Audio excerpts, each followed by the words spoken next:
How are you getting on, folks? Look at today. We had a very, very good day. If I'm not mistaken, I think there was four out of the six that we tipped up ran on either if it was an each way bet, ran on for a place, or uh, like the nap and the next best ended up winning. So look at that's always a good day at the office when you return. I suppose more.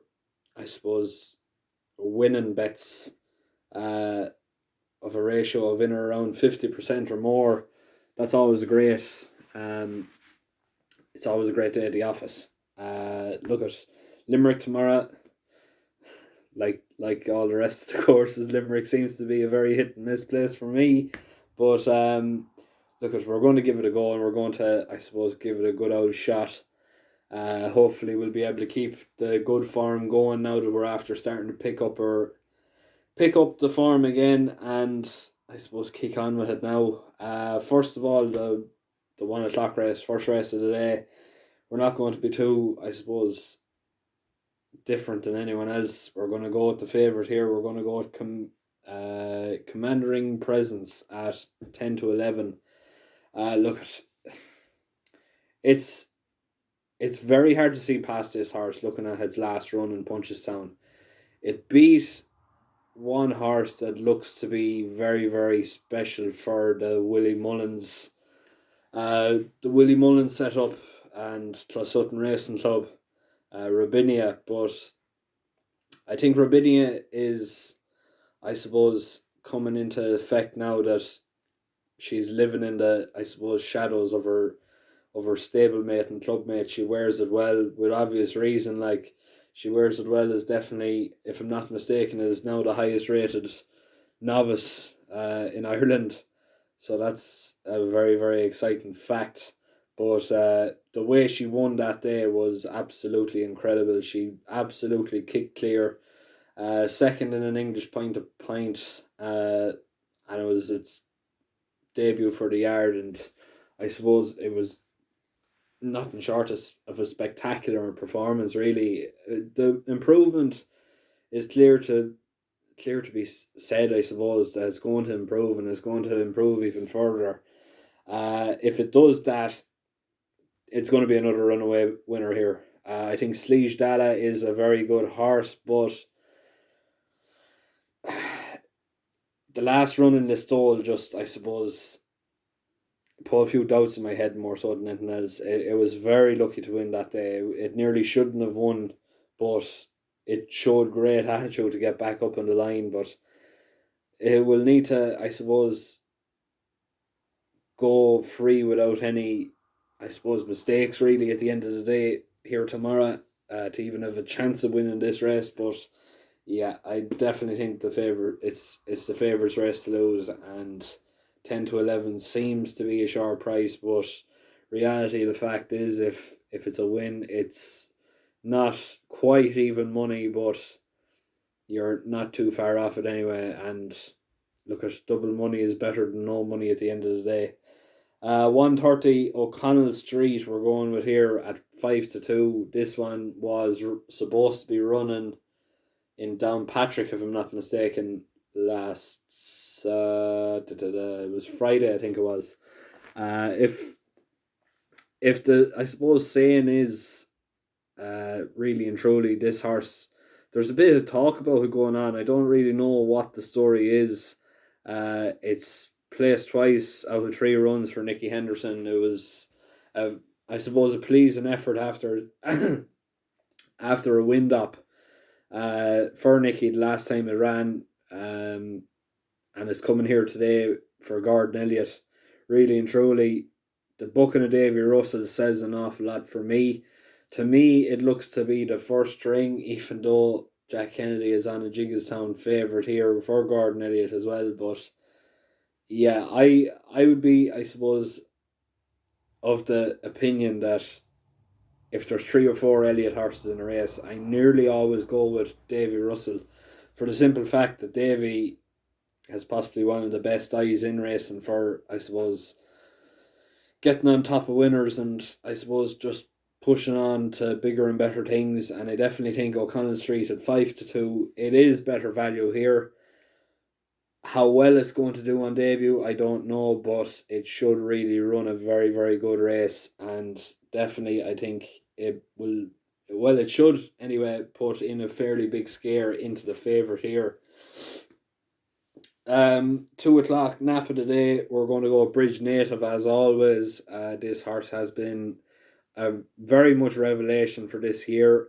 It's been running on nearly all sorts of ground, but mainly soft to heavy if it can. And it's always, if I'm not mistaken, it's always been in the top two, top three, maybe even at some stages. But yeah, I would definitely hold this horse. I had huge confidence now tomorrow, and especially with the nap of the day. It was just touched off last time in Galway. I was absolutely heartbroken when I was there. I was absolutely roaring and screaming at the telly, um, cheering this horse home. But it was just nagged on the line. It's been dropped £6. Really and truly, that means that this horse has this race well and truly in its sights. It should really be very hard to stop. I can't really see any horse that's going to even come close to troubling it here. And honestly, I think this Bridge Native is going to absolutely run away with this field here now tomorrow. 2-1 is a crazy, crazy price. Now the 2:30, we're going to go with the next best of the day. My Sister Sarah 4-5. Another one here that sets a clear standard. It's well weighted. This Shanning for also Willie Mullins, ridden by David. David said this time. It looks to be a fairly decent horse, and it should be able to run a fairly good race, but it still has an awful lot to find with this My Sister Sarah. Really and truly, this My Sister Sarah is a very, very class horse. Put in a very, very good run. If I'm not mistaken, it was the last time out against the Storyteller in Galway. But look at it meets nothing of the sort here today. To even, I suppose, consider Shanning, and when you put it to the Storyteller, it's chalk and cheese. There's no real, I suppose, there's no real argument about it. The Storyteller is top class, and he has gone on to prove it since. Really and truly, look at My Sister Sarah is sharp priced 4-5, and I I don't like tipping up short price favourites like this, but I can't see it any other way than a runaway victory here now tomorrow. It should be winning 5, 6, 7 lengths at least tomorrow. I'd be very, very disappointed to see this horse being even close to being bet. And at 4-5, look at it's sharp price, but it's close enough to even money as I think you can get. 3:10 or 3 o'clock. Sorry, we're going to take a little chance here now with Ask Heather at 5-1. Currently, is trading at an each way price, so an each way bet is advised. It hasn't been seen since winning in Clonmel before the lockdown. Really and truly, look at it's definitely run very well here before. It likes softer ground. Um, I don't know really what else I can say. Only that this Ask Heather is a very, very decent mare, and she's very, very solid. She's very quick in the air as well. She doesn't spend too long, I suppose, going over the jumps. Sometimes that can look very, very messy, but to me, it definitely looks like a well calculated caliber of I suppose, a national hunt mare at the end of the day. 5-1, personally for me, is definitely overpriced for this Ask Heather. I can't. I was sort of expecting this horse to be in around 3-1, 4-1, but 5-1 is definitely well worth considering for an each way market here. My Henna, obviously, it definitely catches the eye for the Dennis Hogan yard. Second, just touched off second in the Listowel national, or the Kerry national, sorry. There in Listowel not too long ago. I think it was 2 or 3 weeks ago. But really and truly, look at my Henna just seems to be a little bit frustrating at the best of times. I've always been following the Dennis Hogan horses, and especially in these colours as well. But I would definitely want to have me wits about me even thinking about backing this my henna tomorrow. It looks very much a frustrating horse. It's very, I suppose, in and out of form. I suppose it sort of reminds me of Little Shane. When it's well fancied, or when it's even close to being fancied, it just turns into a very much a nag. But out of nowhere, it could turn up at a big price and absolutely hose up. I don't know what it is about this horse, but um, yeah, my henna is just very much too short for me now as well. Dr. Duffy as well has a not, I suppose, a bit of a tendency to make plenty of mistakes in his running. You wouldn't want to be doing that, especially coming in here tomorrow in a Munster National. It doesn't leave too much room for error, but my or ask Heather definitely is possibly one of the soundest jumpers of the field, and it's weighted to win, but definitely have a go each way at 5 to 1. Look at worst case scenario, you get your money back. 330. We're going to take another chance here now. We're going to go with Visio Man at 9 to 4. It's very much a great, I suppose, race. Um, it looks to be one of the most fascinating races of the day. It's going to be very tactical.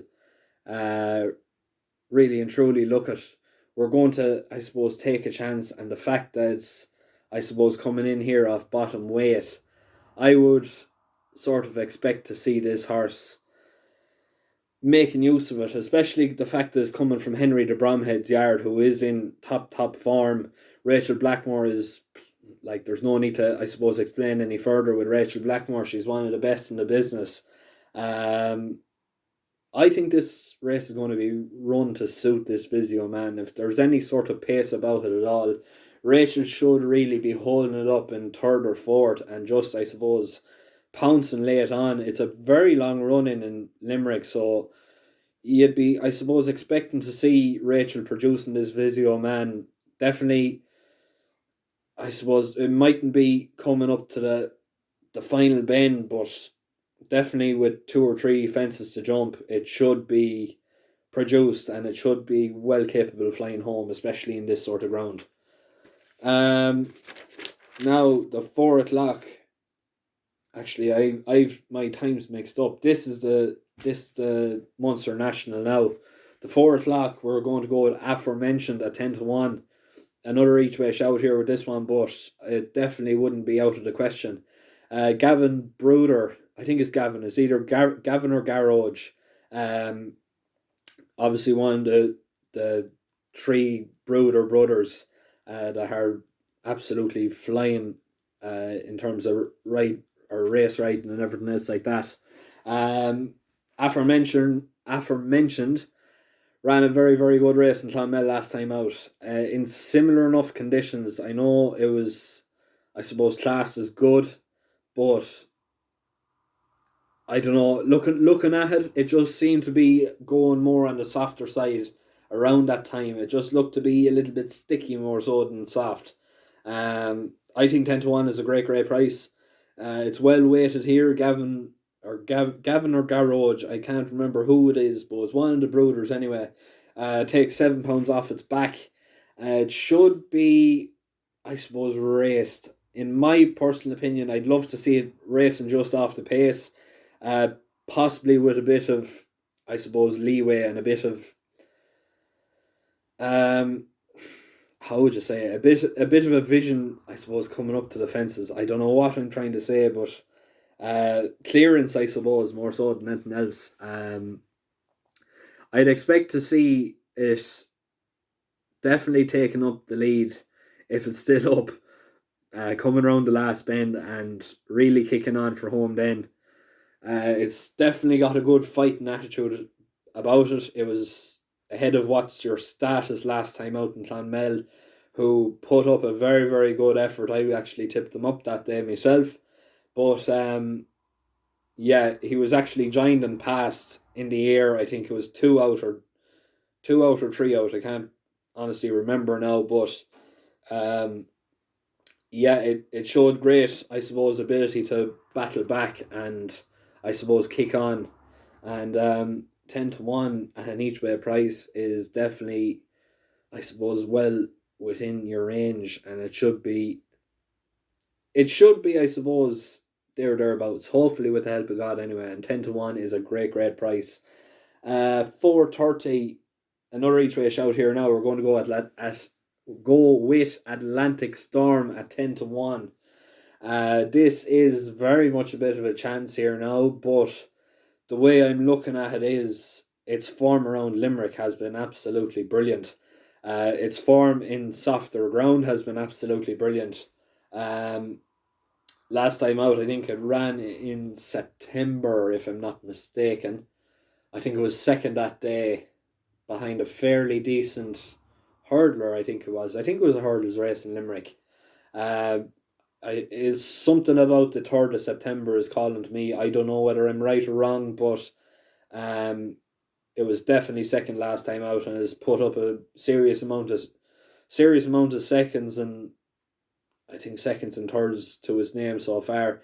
Look at it, does need to improve to even feature here. Is coming up against an odds-on horse. Um, I can't even remember the name of it now. To be quite honest with you, all I know is it's a Jigginstown horse. For Gordon Elliott, I think Jack Kennedy is riding it as well. Um, Let me see. What else do I sort of think? Yeah, it's coming from the Philip Fenton yard, so it's hard to really know. But the fact that it has Limerick form about it, and something is telling me Brian Hayes is on his back. Now I could be totally wrong, but Brian Hayes is a very very good jockey and a very talented jockey. And when riding for Philip Rothwell, it's always very much eye catching. All you have to do is look at the Grudy Rover. I think he was on his back that day in Thurles when he set off in front by about 20 lengths, and he won by something similar. He won by a fair margin anyway, whatever it was. But I definitely think this horse has a very, very good race in him. And 10 to 1 at an each way price, you're definitely getting more value for money at the end of the day. But look at, I'm going to leave it there. I'm going to, um, I suppose if you're looking to, I suppose, look for somewhere instead of listening to me, definitely check out the World of Sport website. I'm going to leave a link in the description below, as I always do. The form has been absolutely been on fire the last couple of days. They're after tipping up horses over 10, 11 to 1 over in the flat racing in England. Flat racing wouldn't really be my style, as you all know, and definitely over in England it definitely wouldn't be my style. But I've definitely found it very very helpful. Looking at the likes of Ron and Sean, their, I suppose, articles, as well as the three lads doing the football. Wouldn't really be my style betting on football as well, but they definitely know their stuff. Hopefully I'll be back on the World of Sport website myself, covering the Irish racing as well. And yeah, we're definitely making serious tracks to, I suppose, becoming one of the best in the business in terms of, I suppose, places to go for, I suppose, in search for winners. That's the best I can put it down to. But I'm going to leave it there, and I'm going to let you all enjoy your night. Hopefully, if you're on there today, you're still celebrating and still having plenty of celebratory times, and hopefully come tomorrow we'll be doing the very same again. Please make sure to keep liking, sharing, subscribing. Sign up to the World of Sport website, www.theworldofsport.co.uk. And yeah, I'm going to leave it there. The very best of luck tomorrow, and I'll be back again.